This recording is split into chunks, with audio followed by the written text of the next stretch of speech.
Everyone, welcome back to my channel. कैसे हो आप सब? तो आज मैं अपना ब्लॉग स्टार्ट कर रही हूँ शाम के टाइम से। शाम होने वाली है और बनाने जा रही हूँ इवनिंग स्नैक्स, तो सोचा क्यों ना किचन से ही ब्लॉग स्टार्ट करती हूँ। और आज दिन है, दिन कौन सा भूल गए? संडे। संडे। 4 महीने में याद हो गए। मेरा फेवरेट डे संडे, कितना फेवरेट था ना। अब भगवान ने इतना फेवरेट, ज़्यादा मेहरबान हो गए कि लो फेवरेट है, हर दिन संडे कर देते हैं। संडे मंडे कुछ पता नहीं चलता है, तो आज संडे है। और अभी थोड़ी देर पहले मैंने लगाया था एक बहुत ही मैजिकल सा फेस पैक, एकदम जादुई फेस पैक। वो मैं आपके साथ अपने चैनल पर शेयर कर दूंगी। और हाँ, चैनल से मुझे याद आया, एक्चुअली सबसे पहले मैं इन्फॉर्म कर दूं आप लोगों को, मेरा एक चैनल था टॉक विद दिव्या, जिस पर मैं ब्यूटी के और उसके वीडियो डालती थी, जैसे ऑर्गेनाइजेशन वगैरह के। तो मुझे लगा कि ऑर्गेनाइजेशन एंड मेकअप दोनों पूरी डिफरेंट चीज़ है, एकदम अलग चीज़ है। वो दोनों चीज़ें मैं एक चैनल पे डालूँ ठीक नहीं रहेगा। और उसमें मुझे आप लोगों के साथ कुछ ब्यूटी टिप्स जैसे फेस पैक वगैरह और भी काफ़ी सारी चीज़ें मुझे आप लोगों के साथ शेयर करनी थी। और साथ ही साथ ऑर्गेनाइजेशन की भी काफ़ी सारी चीज़ें शेयर करनी थी, होम एंड किचन से रिलेटेड। तो मैंने सोचा कि स्टॉक विद दिव्या को ऑर्गेनाइज विद दिव्या कर देते हैं। दूसरा चैनल बना लेती हूँ मैं मेकअप एंड ब्यूटी टिप्स के लिए, तो वो मेरा चैनल का नाम है दिव्या मेकअप एंड ब्यूटी। तो 2 चैनल मैंने न्यू क्रिएट किए हैं। तो जिन लोगों को भी इंटरेस्ट है मेकअप में, या जो अपनी स्किन का ख्याल रखना चाहते हैं, स्किन से रिलेटेड कुछ वीडियो जानना चाहते हैं, कुछ टिप्स जानना चाहते हैं, ब्यूटी टिप्स जानना चाहते हैं, तो वो मेरे Divya makeup and beauty channel को सब्सक्राइब कर सकते हैं। और जिनको अपनी किचन को सजाना है, घर को सजाना है, चीज़ें ऑर्गेनाइज कैसे करनी, और भी घर से छोटी मोटी काफ़ी सारी चीज़ों से रिलेटेड वीडियो जानने हैं, तो वो मेरे ऑर्गेनाइज विद दिव्या चैनल को सब्सक्राइब कर सकते हैं। और इस पर मैं डेली ब्लॉगिंग और रेसिपी तो आप लोगों के साथ शेयर कर ही चुकी हूँ।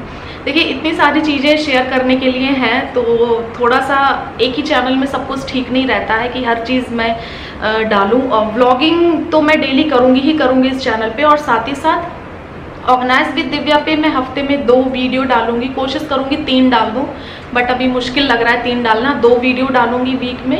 And Divya makeup and beauty पे मैं 3 वीडियो डालूंगी। तो आप लोग सब्सक्राइब कर लेना, सारों की लिंक मैं डिस्क्रिप्शन में दे दूँगी, आप लोग देख लेना। और कम्युनिटी पे मैं तो शेयर करती ही रहती हूँ। काफ़ी सारे लोग बोलते हैं कम्युनिटी कहाँ होती है, तो वीडियोस के साइड में एक ऑप्शन होता है कम्युनिटी का। आप मेरे चैनल की फ़ोटो पर क्लिक करोगे, तब आप चैनल के अंदर जाओगे, फिर उधर आप स्वाइप करते रहोगे, तो वीडियो के बाद कम्युनिटी का ऑप्शन होता है, तो वहीं पे मैं सारी चीज़ें शेयर करती रहती हूँ। तो चलिए, मैंने कहा सबसे पहले आज मैं यही बात क्लियर कर देती हूँ चैनल से रिलेटेड, और आज का ब्लॉग स्टार्ट करती हूँ। बहुत बढ़िया सी मैं रेसिपी बनाने जा रही हूँ, आप लोगों के साथ शेयर भी करूँगी। और बगल में रखी है खिचड़ी, ये देखिए। आज दोपहर में खिचड़ी बनाई थी, एकदम सिंपल खाने का मन हो रहा था, कुछ भी मतलब तड़क भड़क खाने का मन नहीं हो रहा था। कहते हैं ना, जब काफ़ी सारी चीज़ें खाते रहो मज़ेदार बना बना के, कभी आपका खिचड़ी तहरी लाइट खाना खाने का मन करता है। तो वही आज खिचड़ी बनाई थी और दही के साथ खाई थी, बहुत ही ज़्यादा यमी बनी थी।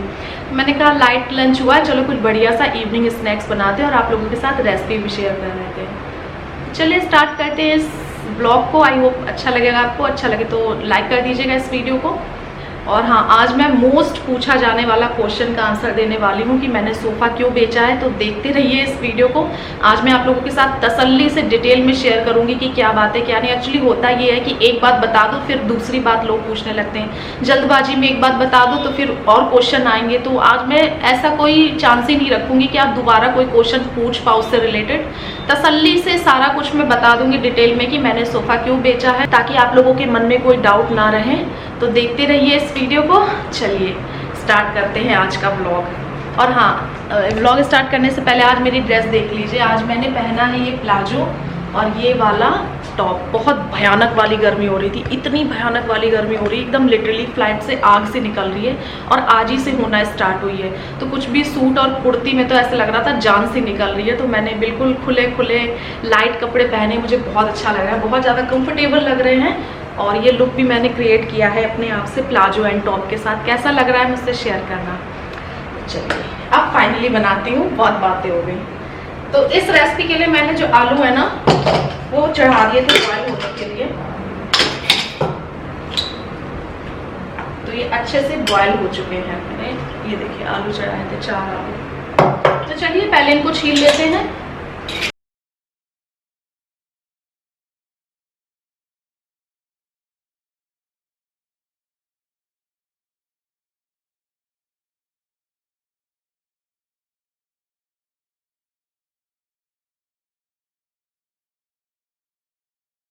आज मैं आप लोगों के साथ शेयर करने जा रही हूँ सूजी पोटैटो बॉल्स की रेसिपी, जो कि आप बड़ों के लिए भी बना सकते हैं और बच्चों के लिए तो ये बहुत ही इजी जल्दी से बन जाने वाली रेसिपी है। कभी भी बना करके उनको खा सकते हैं। और इसका बेस्ट पार्ट है इस रेसिपी का, वो मैं आगे आपसे शेयर करूँगी कि इस रेसिपी का सबसे बेस्ट पार्ट क्या है। तो चलिए देख लेते हैं इसे बनाना कैसे है। तो सबसे पहले मैंने आलू को छील लिया है। उसके बाद एक पैन में मैंने पानी गर्म होने के लिए लगाया है। तो जिस कटोरी से आप सूजी लेंगे उसी कटोरी का 1.5 कटोरी पानी डालना है। तो मैंने जिस कटोरी से मुझे सूजी लेनी थी उसी का 1.5 कटोरी मैंने पानी डाल दिया है गर्म होने के लिए। अब मैं उसी में 1 कटोरी सूजी डाल दूँगी। सूजी डालने के बाद इसको बहुत देर तक पकाना नहीं है, बस 2 सेकंड के लिए 2-3 सेकंड में गैस को बंद कर देना है जल्दी से चला करके। बहुत थिक हो जाएगी क्योंकि सूजी पानी में जाकर के फूल जाती है, थोड़ी सी हार्ड भी हो जाएगी, बट उसको होने दीजिएगा, उसकी कोई टेंशन नहीं है। तो सूजी रेडी हो गई है, आलू छिल गए हैं। अब सबसे पहले 2 मीडियम साइज़ के आलू में कद्दूकस कर लूँगी। कद्दूकस मुझे बारीक वाले से करना है, और जो कद्दूकस है वो बारीक वाले से करना है। जैसे 2 तरीके के आते हैं ना, एक ज़्यादा बड़े साइज़ का कद्दूकस होता है, एक छोटे साइज़ का, तो बारीक ताकि उसमें आलू में गांठें ना पड़े। आलू देखिए कद्दूकस हो चुके हैं। अब मैं इसमें डाल रही हूँ 3 चम्मच चावल का आटा। चावल का आटा डालने के बाद इसमें ऊपर से मैं जो सूजी मैंने तैयार करके रखी है वो डाल दूँगी। आप इसमें चाहे अदरक लहसुन डाल सकते हैं, धनिया डाल सकते हैं, प्याज डाल सकते हैं, कुछ वेजिटेबल डाल सकते हैं। तो उतनी ही देर लगेगी बनने में। मैं यहाँ पर फ़िलहाल सिंपल तरीका आपको बता रही हूँ, इसके बाद आप इसमें कुछ भी ऐड कर सकते हैं। मैंने कुछ नहीं डाला है, काली मिर्च डाली है थोड़ा सा, और नमक मिर्च डाला है। नमक मैंने पानी में ही डाल लिया था बॉयल करते टाइम। तो सूजी ये नमकीन है, तो आप टेस्ट करके देख लीजिएगा। अगर आपको नमक की ज़रूरत है तो ऊपर से डालिएगा, अदरवाइज़ मत डालिएगा। तो जब मैंने पानी बॉयल किया था तो पानी में ही नमक डाल लिया था।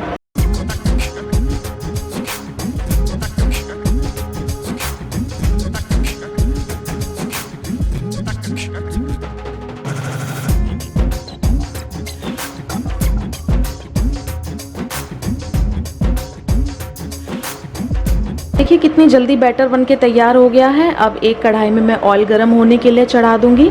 फिर इस बैटर की, अब आप देखिए इसको आप अपने मनपसंद किसी भी शेप का बना सकते हैं। हाथ में ऑयल लगा लीजिए क्योंकि ये चिपकता है। तो मैं इस बैटर का लंबा सा रोल कर ले रही हूँ, फिर बीच से इसको कट कर लूँगी। सबसे इजी मेथड यही है। आप चाहे तो कटलेट शेप का बना लीजिए, बॉल शेप का बना लीजिए, आप किसी भी तरीके का बना सकते हैं।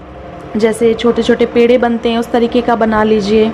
जैसे एक रिंग टाइप का होता है ना, छल्ले टाइप का, थोड़ा बड़े साइज़ की रिंग टाइप का भी बना सकते हैं। बट मैं लंबा करके बस जल्दी से चाकू से इसको काट दे रही हूँ।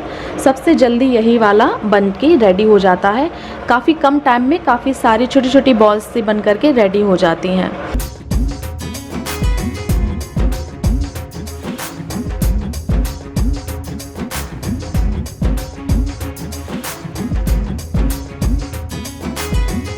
तो यहाँ पर आप देख सकते हैं कि पूरी तरीके से बन करके रेडी हो गई हैं। अब मैं ऑयल को चेक कर लूँगी ये गर्म हुआ है कि नहीं, पहले एक डाल करके। तो ये गर्म हो चुका है। अब मैं सारी जो बॉल्स है वो इसमें डाल करके डीप फ्राई कर लूँगी। मीडियम गैस पे करना है और थोड़ी देर तक करना है ताकि अंदर तक ये अच्छे से पक जाए। तेज़ गैस पे करेंगे तो ये जल्दी अच्छे से पकेंगे नहीं, जल्दी तो पक जाएंगे पर अच्छे से नहीं पकेंगे अंदर तक। यहाँ पर आप देख सकते हैं कितना बढ़िया कलर आ रहा है। और मैं एक टिश्यू पेपर में निकाल करके रख लूँगी ताकि इनका सारा ऑयल टिश्यू पेपर एब्जॉर्ब कर ले।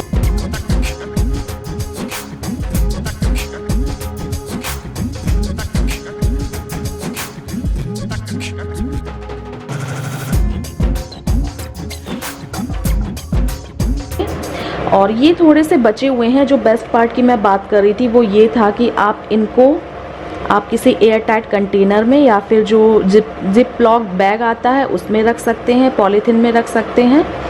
तो मैं एक एयर टाइट कंटेनर में करके इसको फ्रीज़र में रख रही हूँ। और ये बॉल्स आप 1 महीने तक यूज़ कर सकते हैं। मतलब आप इसको डीप फ्रीज़ में रख दीजिए, उसके बाद जब आपका मन है या आपके बच्चों का खाने का मन है तुरंत फ्रीज़र से निकालिए, फ्राई करिए और खाने के लिए रेडी है।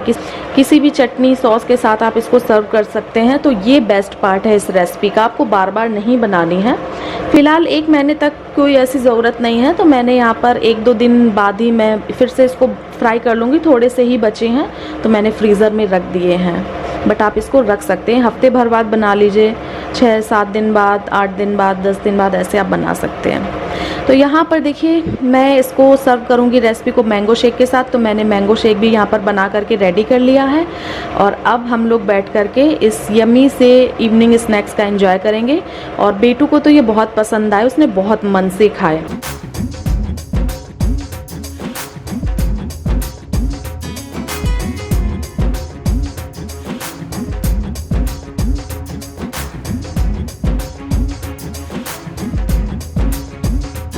तो यहाँ पर ये अपना कुछ काम कर रहे हैं लैपटॉप में। तो उसके बाल खुल गए थे फिर से, क्योंकि अभी थोड़ी देर पहले ये सो के उठी है बेटू। तो क्लिप लगी थी, पता नहीं कहाँ चली गई, तो वही मम्मी उसके बालों में रबर बैंड लगा रही हैं।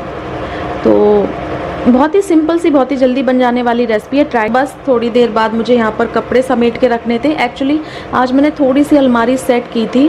मतलब होता है ना, काफ़ी सारे कपड़े नीचे दब जाते हैं, आपको ध्यान भी नहीं रहता है कि आपके पास कौन कौन से कपड़े हैं। तो ये गर्मियों के सारे डेली यूज के टॉप हैं जो कि नीचे कहीं दब गए थे। मैंने इनको बाहर निकाल दिया था। मैं इनको फोल्ड करके एक जगह अच्छे से सेट कर लूँगी ताकि सामने ही रहें तो मिल जाएँ। प्रेस भी करने लायक हैं, बट प्रेस में जब पहनने चलती हूँ तब तुरंत ही कर लेती हूँ। प्रेस कर करके मैं अलमारी में नहीं रखती हूँ, तो जब पहनने चलती हूँ तो तुरंत ही कर लेती हूँ। तो यहाँ पर पूरा जो कपड़े वगैरह हैं वो भी अच्छे से सेट हो चुके हैं। इवनिंग का पूरा काम मेरा निपट चुका है।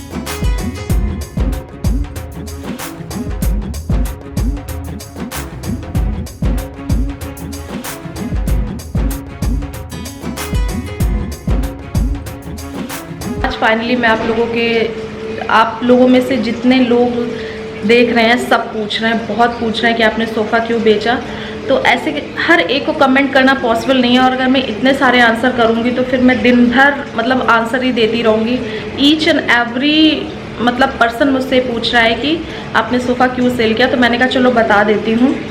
एक्चुअली हुआ ये था कि हमें ये सोफ़ा बेचने का सोच रहे थे, सिर्फ बेचना नहीं था, डिसीज़न नहीं लिया था कि अब हम छोटे घर में जाएंगे।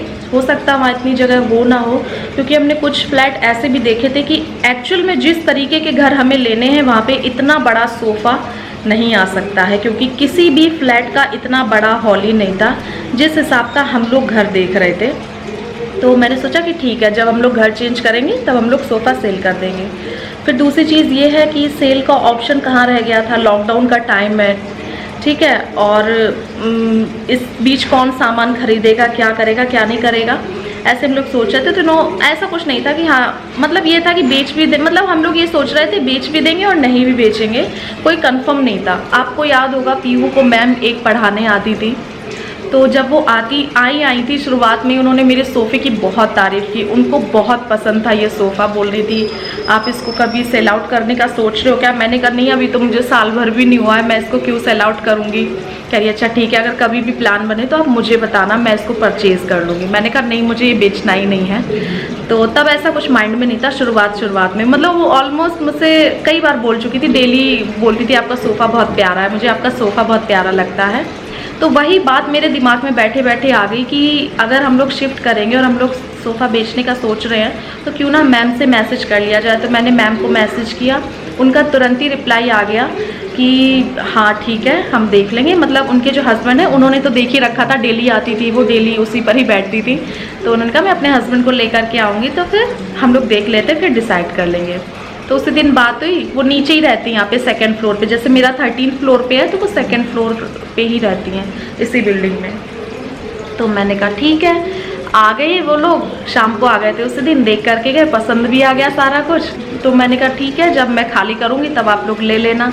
तो वो एक्चुअली कहाँ की रहने वाली मुझे इतना पता नहीं, वो कहीं आउट ऑफ स्टेशन की रहने वाली हैं। तो वो बहुत दिनों से पास का ट्राई कर रही थी, उनका पास नहीं मिल रहा था, उनको घर जाना था क्योंकि वो लॉकडाउन में यहाँ पर फंस गई थी।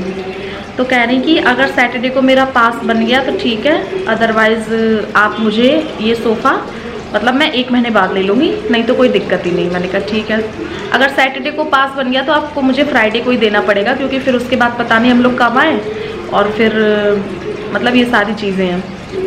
तो इत्तेफाक से उनका जो पास था, जो बात काफ़ी दिनों से ट्राई कर रही थी, घर जाने के लिए उनका पास बन गया। तो वो सैटरडे को जाने वाली थी मॉर्निंग में, तो फ्राइडे की नाइट को ही वो आ गई और सोफ़ा इस तरीके से लेगी। वरना हम लोग जब ये घर छोड़ कर के जाते तो हम ये सोफ़ा सेल आउट करके जाते उनको। इतनी जल्दी नहीं देते क्योंकि हमें यहाँ तो रहना ही है कुछ दिन, अभी एकदम से खाली नहीं कर सकते हैं, नोटिस देना पड़ता है 1 महीने पहले। तो ये सारी चीज़ें हैं। तो इत्तेफाक से उनका पास बन गया, वो लोग चले गए यहाँ से। तो अब पता नहीं कब आएंगे, 1 महीने में आए, 1.5 महीने में आए, 2 महीने में आए। तो उनको सोफ़ा चाहिए ही चाहिए था, उनको नीड थी बहुत ज़्यादा सोफ़े की। तो फिर उन लोगों ने सोफ़ा ले लिया और फ्राइडे की नाइट में ही वो लोग आए थे, ले गए 8 बजे करीब, और सैटरडे को वो लोग अपने घर निकल गए होंगे। अब जब भी आए 1-2 महीने में, तब तक हम नहीं मिलते, हम चले जाते, शिफ्ट कर लेते। और अगर हम चले भी जाते तो फिर हम जिस फ्लैट में जाएंगे उस फ्लैट में हम लोग फिर आफत में पड़ जाते हैं कि इतना बड़ा सोफ़ा मतलब कहाँ से हम लोग वो करेंगे। और जो भी मकान हम लोग लेने का सोच रहे थे वो इस वाले से छोटा लेने का सोच रहे थे, क्योंकि हम लोगों ने डिसाइड किया था कि इतना बड़ा मकान नहीं लेंगे। और सोफ़ा, ये हॉल आपने देखा, सोफ़ा साइज़ में कुछ ज़्यादा ही बड़ा था वो, मतलब उसके लिए इतना बड़ा हॉल चाहिए। और इतने बड़े हॉल हम लोगों ने 2-3 मकान देखे नहीं थे जिस टाइप का हम लोग देख रहे थे। तो इस रीज़न की वजह से सोफ़ा जल्दी चला गया मेरा, उनको घर जाना था। अदरवाइज़ हम लोग जब जाते उसी के 1 दिन पहले बोल देते तो वो लोग ले जाते, नीचे ही रहते। हालांकि ऐसा कुछ वो भी नहीं था, एक ही बिल्डिंग की बात थी। तो ये थी कहानी मेरी सोफ़े की। तो उस दिन मैंने बोला था सोफ़ा बेच दिया है, तो काफ़ी सारे लोग बोल रहे थे बहुत अच्छा लगता है, बहुत अच्छा लगता था कि वो बेच दिया। काफ़ी सारे लोगों को दुख भी हुआ, थोड़ा सा ख़राब मुझे भी लगा था कि मैंने बहुत तमन्ना से लिया था, बहुत ज़्यादा तमन्ना से लिया था। और क्या बोलूँ, बहुत तमन्ना से लिया था। ये सोच लीजिए इतने ही दिन का साथ था सोफ़े का किस्मत में, तो वो चला गया। चलिए कोई बात नहीं। तो चलिए फ्रेंड्स, आई रियली होप आपको आंसर मिल गए होंगे। और मैंने उस दिन मेकओवर किया था, मेकओवर तो गायब हो गया मेरा, क्योंकि मम्मी भी आ गई थी दूसरे दिन, तो फिर उस वजह से वहाँ पर गद्दा जमाना पड़ा। फिर धीरे धीरे सारा सामान ही हटा दिया। मैंने कहा ठीक है, बट हाँ फिर भी मैंने एक आइडिया देने के लिए वो वीडियो बनाया था और आप लोगों को काफ़ी पसंद भी आया। तो थैंक यू सो मच इतना प्यार देने के लिए। मम्मी के चैनल को इतना प्यार दे रहे हो, मेरे दोनों चैनल को इतना प्यार दे रहे हो, उसके लिए दिल से थैंक यू। और इस वाले वीडियो को मैं आज यहीं पर एंड करती हूँ। आई होप अब आपके मन में कोई क्वेश्चन नहीं रह गया होगा, और फिर भी अगर कुछ पूछना है तो आप पूछ सकते हो। तो जल्दी मिलूंगी मैं आपके साथ नए वीडियो में, तब तक के लिए अपना ख्याल रखिए, खुश रहिए। Love you all, take care, bye bye.